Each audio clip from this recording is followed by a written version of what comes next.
ఢిల్లీ పర్యటనలో రాహుల్ గాంధీతో భేటీ అయ్యారు సీఎం రేవంత్ రెడ్డి. దాదాపు గంట సేపు ఇద్దరు నేతలు చర్చించుకున్నారు. కులగణన అంశాన్ని రాహుల్ గాంధీకి వివరించారు రేవంత్ రెడ్డి.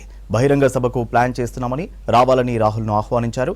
కులగణన అంశంలో వస్తున్న విమర్శలతో మార్చి 1 వరకు అవకాశం ఇచ్చినట్లు చెప్పారు రేవంత్ రెడ్డి. మంత్రివర్గ విస్తరణపై సమావేశంలో చర్చించలేదన్నారు రేవంత్. ఎస్సీ వర్గీకరణ బిల్లు తెస్తామన్నారు. ఎస్సీ కులాల నుంచి వచ్చిన అభ్యంతరాలపై అధ్యయనానికి గడువు పెంచినట్టు చెప్పారు సీఎం. కులగణన, ఎస్సీ వర్గీకరణలో రాజకీయ జోక్యం లేదని రాహుల్కి వివరించారు సీఎం. ఏకసభ్య కమిషన్ ఇచ్చిన నివేదికను యథావిధిగా అమలు చేస్తున్నామన్నారు. కులగణనపై కమిషన్ ఏర్పాటు ఇచ్చిన రిపోర్ట్ను చట్టబద్ధం చేస్తామని చెప్పారు. 2 విషయాల్లో కాంగ్రెస్ చిత్తశుద్ధిగా ఉందని, ప్రత్యేక సమావేశాల్లో 2 బిల్లులు తీసుకొస్తామని చెప్పారు.